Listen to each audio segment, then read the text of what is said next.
family court can be brutal. We've all seen it: bias, corruption, injustice, and it feels relentless.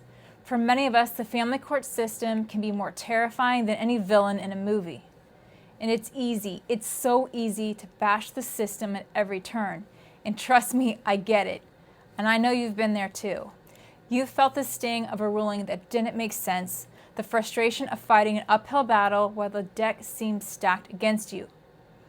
Hello and welcome back to Black Sheep Diaries, where the black sheep finally get the mic. I'm Nicole and I've been stuck in family court for almost 12 years and counting. And it's not because I love litigation, but apparently I'm just the designated target. It's hard for me to give any credit to the family courts, and for a good reason, which is why it was really hard for me to make this video. Their failures are glaring, the injustice is personal, and it's deep, and the pain is real. Best interest of the children is more of a catchphrase than a statute where decisions should be based. Yet to deny that the system has never done anything right would not be true. Even a flawed system has moments where it protects someone, safeguards a child, provides a lifeline when no other options exist. Recognizing that doesn't excuse the corruption, the bias, or the injustice. It simply acknowledges that even a broken system can occasionally work. Even in a system that often fails us, there are moments when it didn't. And believe me when I say, it pains me to my core to even acknowledge this. But sometimes a mother, a father, a child might have no safety net outside of the legal system. And the courts, as flawed as they are, can provide that lifeline. Maybe it's a temporary restraining order that keeps someone safe. Maybe it's an intervention that a child needed. Maybe it was a court decision that seemed completely unreasonable, then later proved to be the moment the truth began to surface. These moments don't erase the pain or the injustice, but they remind us that the system isn't entirely powerless. And that reminder, it's important because it keeps hope alive.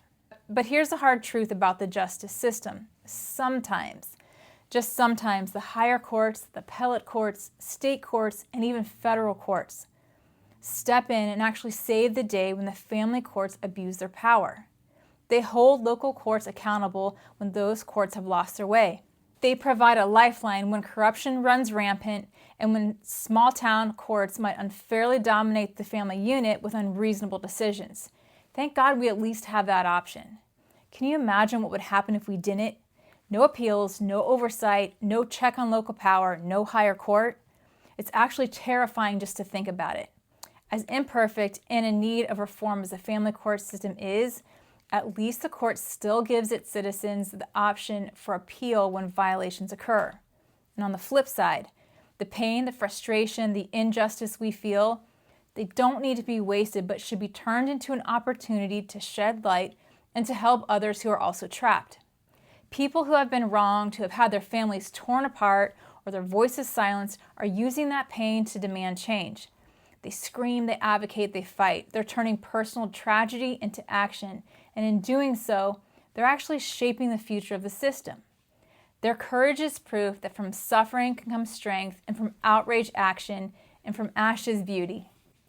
So yes, call out the corruption, expose the bias, demand reform, hold courts accountable, but also pause for a moment and realize the rare victories, the lifelines, the instances where justice, even if imperfect, does happen.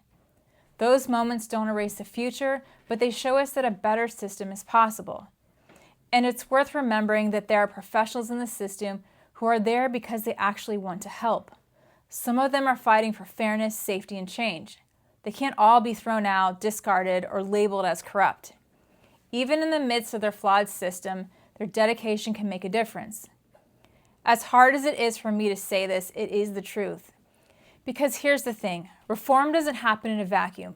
Change happens when people like you and me speak up, when we share our stories, demand accountability, and refuse to stay silent. The higher courts, the state and federal oversight, the possibility of intervention, those are our tools. They're not perfect, but they exist, and they can make a difference. So hold the system accountable, demand better, keep fighting, and yes, occasionally, acknowledge when it actually works. There's a balance of recognizing both pain and the rare victories. And that's what keeps us fighting. That's what keeps hope alive. And in the fight for justice, hope is everything. But a functioning system would be nice too. Share and like if you can relate. If you agree or even if you disagree, let us know in the comments. If you want to share your story of the good, the bad, and the ugly, reach out today and contact us at the information below.